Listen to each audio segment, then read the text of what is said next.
On today's episode, we get to speak with death doulas Jen, Blaylock, and Shelby Mundi. They discuss what end of life can look like when it's built around community and connection instead of just isolation or loneliness. We're doing it on your own, basically. In this case, they share with us how Jen became the death doula for Shelby's husband when he was dying with cancer. And then afterwards, Shelby said, I want to participate. I want to do this too, right? So in that way, that loss led them to co-found an organization that they've worked together on called Before I Die Cincinnati. So join us today as we go into detail about what a death doula actually does, some green burial options, and how events like their Before I Die festival are helping communities normalize talking about death and approaching death with less fear and stigma. So stay tuned. Yeah. Great. Another great episode. Welcome, everyone, to this episode of End of Life Conversations. I am the Reverend Wakil David Matthews, and today we have the privilege of speaking with Jen, Blaylock, and Shelby Mundi. Jen and Shelby. Hi. Yeah, welcome, you guys. Thanks for having us. They met in 2023 when Jen served as the death doula for Shelby's husband, Nick, who died of cancer in August of 2024. Walking through Nick's end-of-life journey together was profound and transformative. I'm glad that's true. That's always true. And it sounds so sweet what you put together with it. So it was marked by deep grief, of course, tenderness, meaningful connections, and an experience that revealed how the dying process can be approached with intention, presence, and reduced fear. Yes, and hello, I am the Reverend Mother Ana Luisa Armendariz. Jen and Shelby's partnership was formed through a shared commitment to compassionate death care. Together, they combine professional guidance, personal insight, and a heartfelt presence to support individuals and families through one of life's most sacred passages, their organization, Before I Die Cincinnati. So welcome. Welcome. Yeah, and their podcast. Thank you. You'll all have to listen to their podcast. I know. And they have a newsletter. We'll put links in the notes for you to find their newsletter and connect up with them. So I love that. Yeah. So it sounds like there was a death connection that created this pathway towards a partnership. But what part of that inspired your work? Oh, Jen, how do we even begin this one? It's hard, I bet. Well, probably to begin a bit at the beginning, when 5 years ago I became a death doula, and I was called in to do this work, as many death doulas are, in a whole variety of ways, that it's very interesting to learn about that on podcasts and ask people how they came into the work. I came in because of a dream from my maternal grandma, Nana. And in that dream, she was dead and on a slab, like looking so sweet. And she was asking me to resuscitate her. And in the dream, I did that. And I just thought, wow, what a strange dream, and I went about my day. And then a random newsletter showed up in my email inbox, and there was an article about death doulas. I was like, what is a death doula? Yes. Yep. So strange. I had this So dream, interesting. and that was the spark. And I, slowly found my way as a death doula here in Cincinnati. And then, Nick became one of my first clients, really, Nick Mundi. And in the work we did together, which this is a blessing that rarely happens, we were working together a year and a half before he died. And that unfortunately does not happen. And then Shelby came in. Yeah, so Jen and I actually, while Nick was working with Jen, we would just see each other in passing. That was kind of my time to go take care of myself, as I was a full-time caregiver for Nick and my kids at the time. Um, so we didn't really speak much. But then the day that I go to the hospital, and it was kind of a shocker to me to find out that Nick was actively dying. Uh, he had been experiencing confusion for a few weeks, but we all chalked it up to it just was the chemotherapy he was on. Yeah. And so the day I walked into the hospital and they're like, "Hey, you need to get Nick home. He's dying." I was just in complete shock. Wow. And the first person I called was Jen. And so Jen came there and walked us through the whole process. And that is, I would say, where our relationship started. But it wasn't until like a year, not even a year after Nick died, but maybe 6 months after Nick passed, I just, Nick was my purpose. There was so much purpose in caring for him and my boys. And so when he passed, I kind of felt like, well, my purpose is past too. Where am I supposed to go from here? And I'm sitting on the couch and I just get this like message that I'm supposed to do death work and go be a doula. So I go and get trained through ANELDA, and Jen and I just started kind of working together from there and had the first Before I Die Cincinnati festival, October of last year, which really just confirmed that our relationship was meant to be. Yeah. And so then we took the steps into doing the client work and just being full business partners in Death Doula Cincinnati and Before I Die Cincinnati. That's so amazing. Beautiful. I love how spirit works through dreams and everything, because I also had like something or someone say to me death midwifery, and it was like, wait, what? And so I love how both of you have like, you heard the voice to go do the thing. Yeah, absolutely. Yeah, that's beautiful. I like to hear more about the work that you're doing. Also, how that conference went, and so maybe some insights from you that you got from the conference and the kind of people that showed up, because those are always important. Yeah. Yeah, we're so excited about the conference. You want to share a little bit? Yeah, when we did the conference last October, it was very much a DIY effort. And have you all heard of Before I Die festivals? I don't think so. Not specifically. festivals. Yeah. Okay, so I guess it's pretty small, but there's a woman named Gail Rubin out of New Mexico. Of course. Out of New Mexico. That's who we interviewed her. Yeah. Okay, then. Definitely. So She's great. yeah, she's super helpful and has been doing her festival, and that it's really grown. It's amazing what she has been doing. Yeah. And there was a festival up in Dayton, Ohio. That's about, 50 minutes up the road from Cincinnati. And I spoke at one of those festivals, and I was like, we need to do a festival like this in in Cincinnati. So we put together a day of death education, and Shelby and I just DIY'd it and got it done. And it was amazingly successful. The question was, are people in Cincinnati ready to have conversations about death? And the answer was, They sure were. Resounding yes.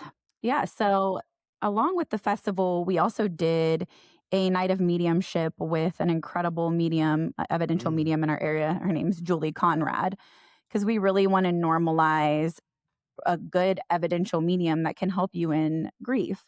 And so through our approach of the Before I Die Festival in Cincinnati, we are taking what we are calling alternative death care. That is the approach we're taking. Beautiful. So kind of shifting away from the traditional, and we've created what we are calling the 7 pillars of alternative death care. And that embodies, just being in community, ecological integrity, transparency, interdisciplinary collaboration, innovation, and accessibility. And so, there was grief workers there, green burial, death doulas. We did a live vigil demonstration, and then we had the night of mediumship. So in our festival, we just really shifted. And because it was so successful and people were loving it, and we had just like a diverse array of people, young and old, different backgrounds that were all there, we just really decided, okay, Cincinnati is ready and we're going to up-level it. And so this October 30th, we are taking it to this beautiful venue in Hamilton, Ohio called the Spooky Nook, which is kind of fun on Hallows Eve. So, and then taking it up to 300 people, and we'll have keynote speakers and breakout rooms so people can really get out of the day what they want out of that. That's really cool. So cool. Yeah. So hopefully, and one everybody of our can sign up. organizing principles, and this is how we work with clients, but even organizing a festival like this is we take the approach of mind, body, spirit, and emotion. And what happens around end of life is the body gets a lot of attention, right? Especially a body that is ill. And the mind also is privileged in that area because there's so much to figure out. And so when it comes to education, we want to ensure that we're also including in a balanced way spirit. Where does spirit fit in? And emotion, which is the more psychological, grief, mental health aspect. And so we want to make sure that we're always creating a really balanced offering in that way. Wow, that's so good. So important. It's so important. And also it's interesting that you have found a thirst for all of these different aspects of the end of life, because I feel like sometimes people get stuck in one compartment, right? It's like the physical stuff, what's happening, what is it, what is the body doing? And what is the mind telling us that we have, like the checklists, and what do we have to think about? And spirit gets kind of, either you're in it or you're not. And it just seems like it's so essential to going through this journey in a very even, grounded way, but spirit gets cast out sometimes. Yeah, and we did. I mean, both of our training was in interfaith or no faith, Right. But anybody, I think I'm sure you found that anybody that has, especially when you're approaching death, it's a kind of an opportunity, maybe more than ever, to really think about what is divine, what is important in the realm beyond this world. So doesn't have to be a specific religion. That's right. It can be Not the at all. trees. Quite often it's the trees. And that's like, Jen and I, we can work with people and meet them where they're at, and just, we're very open about how spirit moves through us and helps us through those, moments. So it helps us find our people and them find us as well. Yeah. I love that that's integral to everything you're doing. It's really sweet. Go ahead. I have to say that it's been a bit of a coming out process for me in these last 5 years, because when you go through doula training, there's two things. They say, never tell people what you feel about what happens or where spirit takes place. And then the advice was, try to appeal to everybody. And the approach that we take is very shamanic. And so that was the shyness. Like, it's bad enough people don't know what a death doula is, but what about a shamanic death doula? Right. You might as well go for it. So I was very shy to come out there, but we're not so shy anymore, because to really work with us and get the fullness of what our gift is together that we offer our clients, it's like, at a minimum, here's what we believe. And if you don't resonate with this, we're probably not the people for you. And just be really willing to say, hey, this won't be a good fit. And so this the very basics are that as humans, we have our physical body and then something else, a soul, an essence, je ne sais quoi, right? There is that part that is the mystery. And that when we die, we believe that the spirit or the essence or the soul transcends. The body dies here on this side it's hailing here really it's hailing. bad. So Oh, yeah, so really? actually, I'm going to ask you to just keep talking amongst yourself. I'm going to check out for just a bit and go check the house really fast. Okay. Okay. Yeah, Yeah, we'll you're keep good. going. Keep going. Yeah, just keep going. All right. Thank you. Dang, yeah, that's going crazy. That is kind of crazy, huh? Okay, well, yeah, thank you. That sounds so inspiring, and I'm glad that you were referenced Gail, because we really love her work, and we always are encouraging folks to connect with her and her work. I love the movie thing that she does. Where you get to movies about death. It's really great. Mm-hmm. So one of the things we always want to think about is challenges, and you've spoken to this actually to some extent, the challenge of being shamanic in a world that might not understand what that means or might not want to participate with that. But you addressed that. You said you addressed it, and by just being upfront, being transparent about this is who we are and this is what works and what doesn't. But what other challenges, and of course technology, but what other challenges have you found in working with people? Yeah, so actually, it's funny because we've found one of our biggest challenges is getting people to work with us sooner rather than later. Oh yeah. Um, it's having the courage to dive into something that is uncomfortable. Yeah. And we're finding, especially because, a lot of people would probably think, oh, death doulas probably work with older people. Mhm. Well, a majority of our clients are under the age of 40 and are struggling with end stage cancer. Oh wow. And so Mhm. there seems to be a lot of, there's a lot of resistance Sure. around working with us and getting to them before the end. So, Mhm. yeah, that is a pretty big struggle and Yeah. challenge that we're having right now. It is because in part, whatever resistance a human has when they're feeling good, Mhm. is hard enough. But then, at the end of a cancer journey, most people are just not feeling well. Right. They've either in extreme amounts of pain, medications, even Mhm. during a lot of treatment. Yeah. So it's not easy to do substantive death work when you're not feeling well. Right. Mm-hmm. Yeah. And Yeah. and so that's what, and I've heard this on a couple of your podcasts that I've listened to. Education, Mhm. education, education. I mean, Yeah. it's starting this conversation when you're young, when you're feeling well, do Right. it when you're older. Yeah. Yeah. And so that's why we're creating this event that is inviting and, dare I say, fun. Yeah. There's nothing wrong with spending a day of death education and having a good time. Yeah. Yeah. We're Mhm. all about that for sure. Changing Yeah. the narrative, Yeah. Yeah. So, Absolutely.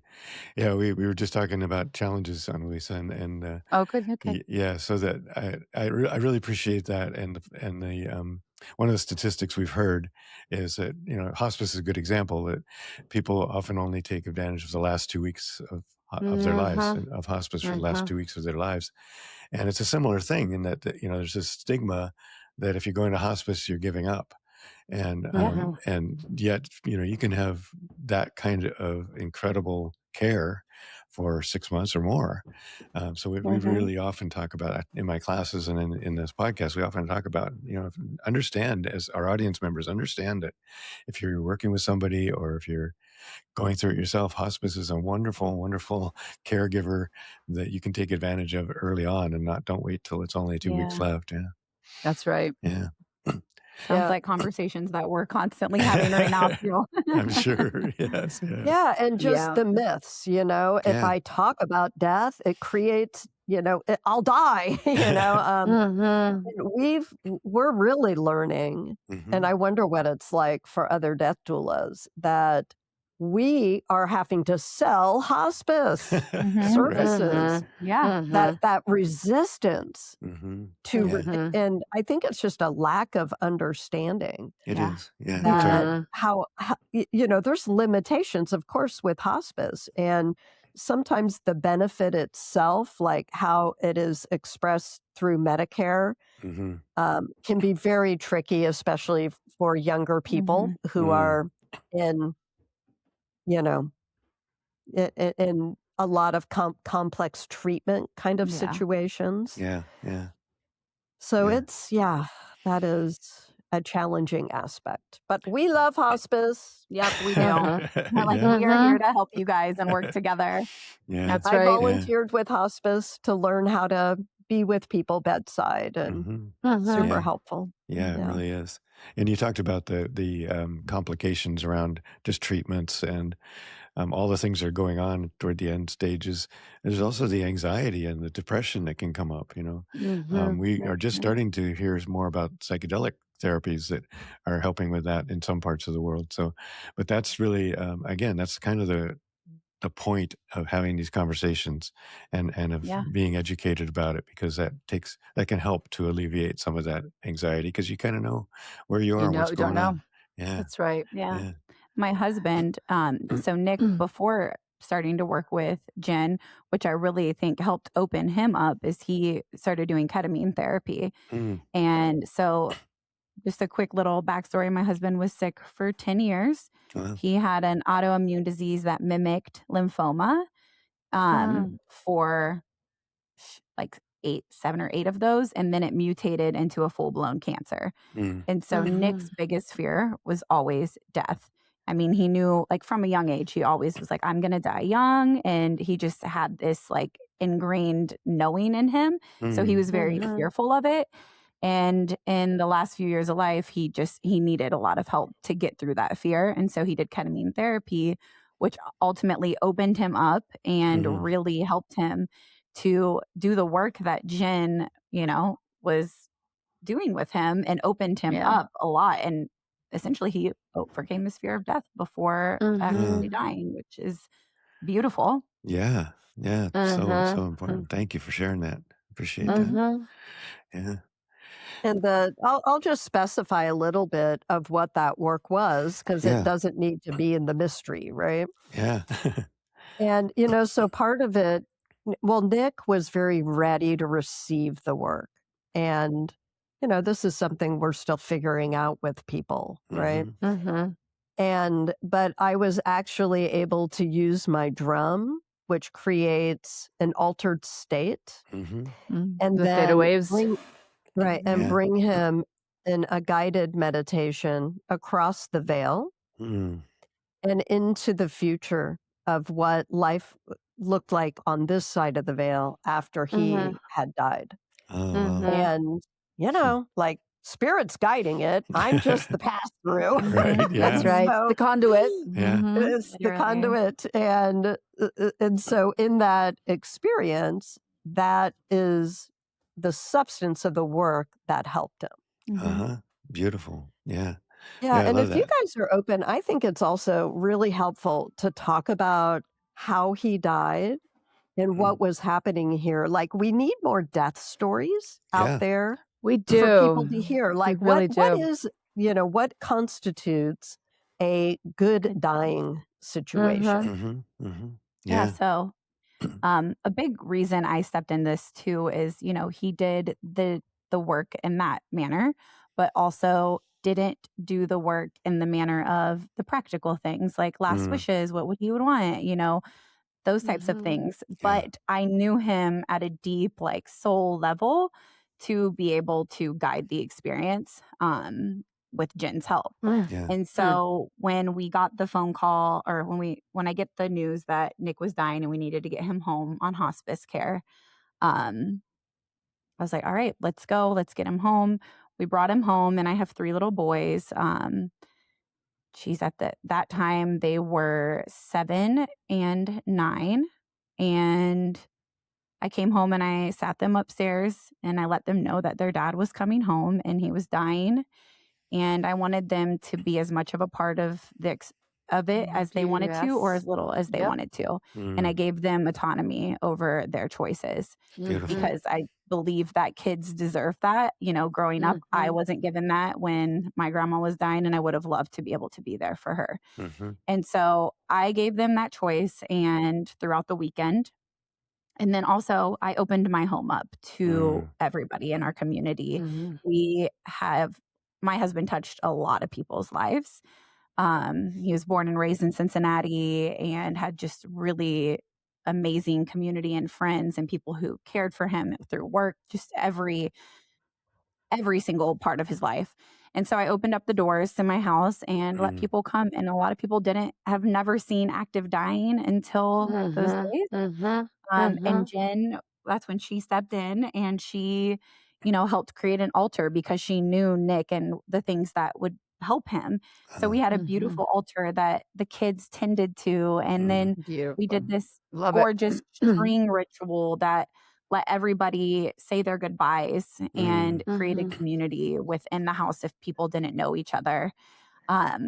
So as, insanely sad as it was so beautiful to just, our house was full of love. I mean, there was food, there were kids, there was playing and laughter, there was tears, there was just everything.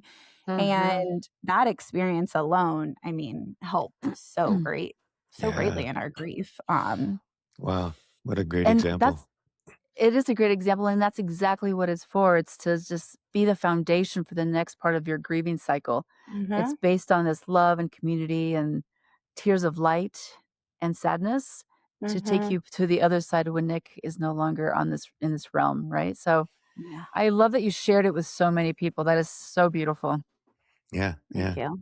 It's great. Yeah. I think, and people in our audience who are thinking about this and, consider how beautiful that was and how good that was. And, maybe, and everybody's going to be different. We know as death workers that every death is different, just like every birth is different. But sharing these ideas, sharing these death stories, like, moms and dads share their birth stories, it's just as important. Absolutely. Yeah. Just as important. Yeah. And FYI, Nick Mundi is a very, very strong part of our business. Sure. Like, he is so present. He's so present. He's So just like, present. right here. Hello. Yeah. Hi, Nick. Always. And so we share that as well Sure. as, part of being a shamanic death doula is trying to create that connection on this side of the veil before a person travels over. And like, I have no proof or evidence that of how that happens, but intuitively it just makes sense that we try to cultivate that. Yeah. But then it happens, like I stood up at Nick's memorial where there were hundreds of people. And I let them know, if you sense a sign or there's a sign or anything that Nick gives you, call me and tell me. Yeah. And the amount of people that experience the same exact things, would just call me and be like, okay, black and blue butterfly. This little girl, when Nick was dying, came to my house and she drew a black and blue butterfly on a little Post-it card and asked if she could put it on the altar. Like, he's dying. I don't know why she chose the black and blue butterfly, but she did. And then the day after Nick died, one of my sons and my brother was laying on the hammock and a black and blue butterfly came and landed on his nose. And then that became the sign that everybody in our community was receiving from Nick after he died. And before that, everybody's like, I had never seen a black and blue butterfly in my life. And then here it is everywhere. So the awareness, the invitation to be aware of that too is present. That's beautiful. I really love that. Yeah. So what are some of the challenges that you face with the community where you work? Yeah, we just talked about challenges a minute ago. So no, sorry. No, you're good. I messed up. Yeah, we got it. How do you keep yourself resourced? Yeah, there you go. That's a good one. Go for it. Well, we have so much fun working together. So I would say for anybody who's a death doula out there, find a partner, because just like you two, you have each other to do this podcast, and it provides so much energy. And, so resourcing for me personally means spending time with spirit, spending time journaling. We don't have 10-hour work days, we just kind of flex and flow. Yeah. It's the best way to do it. Yeah. But we find that our energy and when we're out in the community and the people we're meeting, it's just, I don't know, it's magnetic and we're attracting the right people Yeah. and creating this community, just it's just wild the way it's working, like the synchronicities of the universe Yeah. bringing people, in alignment with us. So, Yeah. And I think that actually speaks a lot to that it is the way for you, because when people ask me, aren't you always depressed and upset by what you're experiencing? Like, I get refilled. My cup gets refilled when I'm doing this work because, like you pointed out, we're just the conduit. We're not actually doing any heavy lifting. We're just the presence so that the divine or the mystery can tend to our people. Yeah. Yeah. We But just, and it can get sad. sure. And I think when sadness and it can get sad and heavy. I think like it depends on how many clients you're working with at any one given time. Sure. And so we definitely, just find our private time Yeah. to, for me, I like to be on my couch and watch a little, watch some type of little program. That's kind of a way that I recharge. Yeah.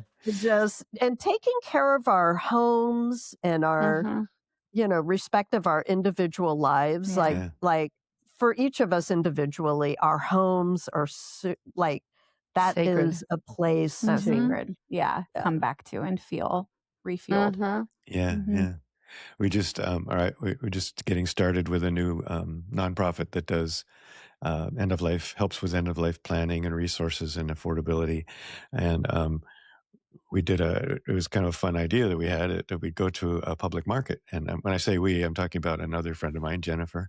Her name's Jennifer too. I know Jen. Another Jen. Another Jen. Anyway, so we just did this weekend for the first time. So we put a booth up in the public market and we just said, come tell us your stories. And, there was people that came and wanted to talk to us and people that looked at it and went, oh, hell no.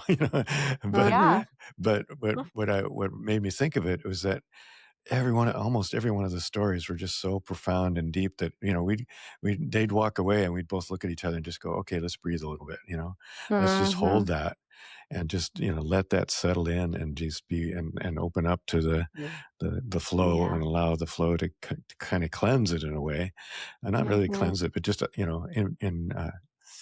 what's the word I want? Just take it in, and hold it in Just a be with peaceful and it. loving way. Metabolize it. Yeah, that's a good word for it. Yeah, because that just helped us be ready for the next person to walk up. But wow, and it's very impactful. When people are willing to share their stories, wow, it was profound. And not to and to just go, well, thanks a lot. That wouldn't have been possible. Right. Yeah. So I appreciate you guys sharing that. Yeah, you need to take time and finding whatever way that is. I like to go for a walk in the woods and hug trees. Good way. yeah. That is great. Yeah. Forest bathing. Yeah, exactly. Yeah. Okay. Thank you for sharing those. That's one. I think that's one of my most one of the ones I like to ask most. Yeah, I like that. Yeah.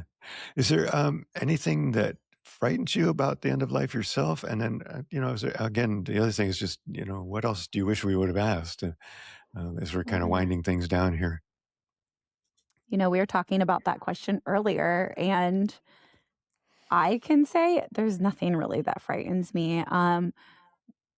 Watching what happened in my husband's last breath and what took place before that, and what I've experienced in his afterlife and this after process, I don't fear it.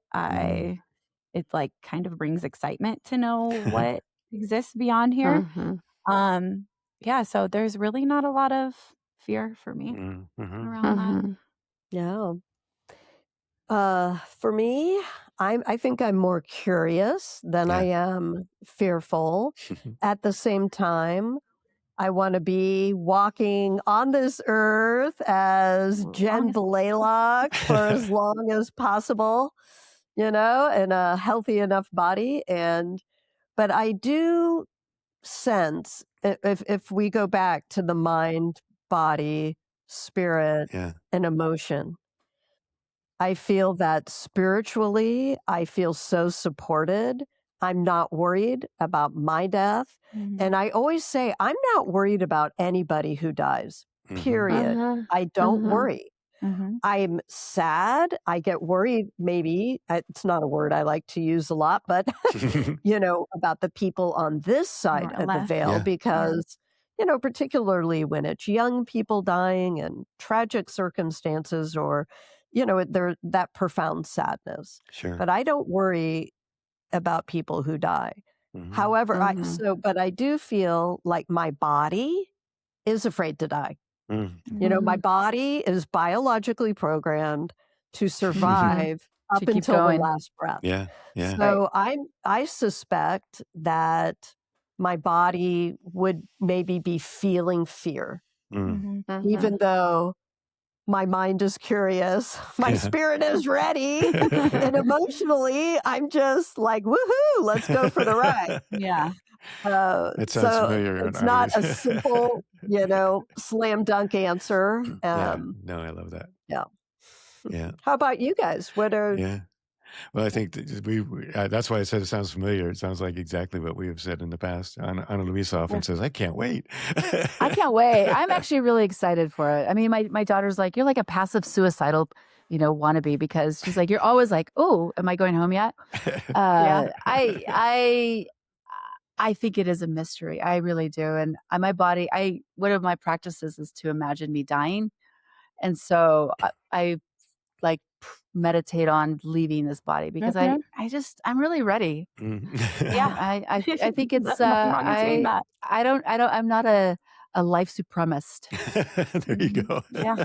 I love that. I have a neighbor down the street who's the same thing. She's same way. She's like, I cannot wait. I think about it all the time. Like, not in a bad way. I just do. No. And part of it is, it's been fueled by my theology. It's been fueled by, shamanic journey practices. It's been fueled by lucid dreaming work that I've done. And meeting certain people who have a very clear eye of what it is that's potentially on the other side.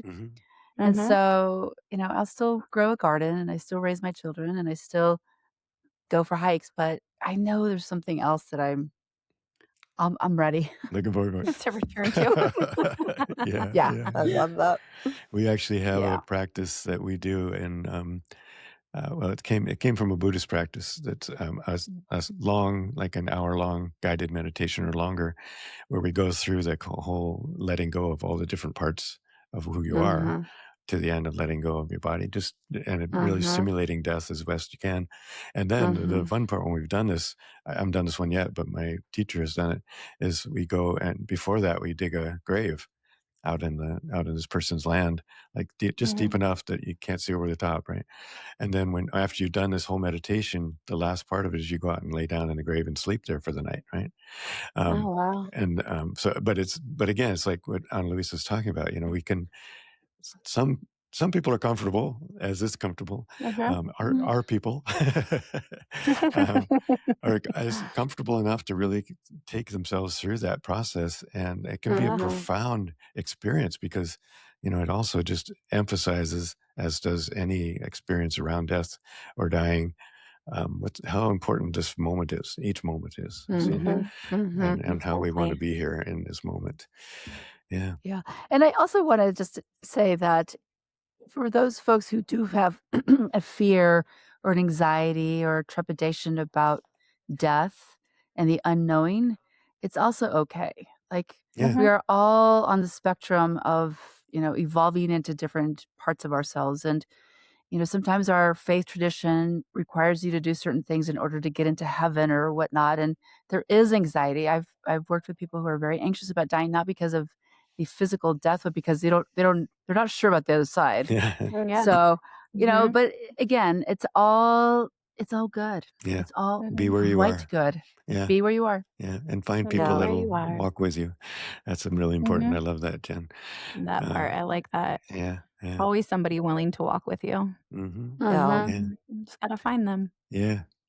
Is there anything you wish we'd have asked before we call it a time? Not really. I've enjoyed this conversation. Yeah. I liked Yeah. I liked the questions that were asked. Yeah. Yeah, what our tagline in our website and our belief, it is to embrace the passage. Mhm. Mm-hmm. So Yeah. if we were to leave on any thought, it is embrace the passage. Mm-hmm. Every one of them. Right. There's so many passages in life. Embrace them. And Beautiful. embrace the passage of death as Yeah. well, because Yeah. it is a passage for most of Yeah. us. If Mhm. we're Right. dying gradually, Mhm. if you die suddenly, it's a different kind of passage. Yeah. But Yeah. imagine if you've done your preparation work, the practical things, Mm-hmm. but that you've cultivated your philosophy and belief system. Yeah. Mhm. You know, Yeah. you are prepared. Should a sudden death come your way that you have no control over, Yeah. Mhm. wouldn't it be nice to have some preparation? Yeah. Yeah. Which is Because Yeah. you've a good been argument for doing cultivating this a work. relationship Yeah. to the Yeah. passage, which all of us have. Yeah. Like, Yeah. One way or the other. Yeah. I Yeah. love that. Yeah. It's Can't sneak such out of a that. good argument for doing this work and talking about it all the time, no matter Mhm. where you are All in the your time. journey. Yeah. So you can always Mhm. count on us for that if you need to. 100%. Oh, we like that. appreciating that. Yeah, Yeah. very much. So we will look forward to coming and chatting with you once you get a chance to have us on your podcast. Absolutely. Thank And you so thank much. you so much for your Blessings. work. Yeah, it's so Thank good. Yeah. Thank you guys for, having the conversations. We appreciate Yeah. it. Conversations about the end of life. Thank you for joining us today. Thank you to Charles Heaston, the composer of the original music you are listening to now. And of course, thanks to you, our audience, and all of our amazing guests. Please come back next week for another great episode. Share this with your friends, family, and community. We hope you will subscribe and follow us on YouTube, Facebook, Instagram, Blue Sky, and Substack. Each guest's additional information will be found in the podcast notes. And of course, if you have a good end-of-life story to share, please reach out. We are always eager to hear from you.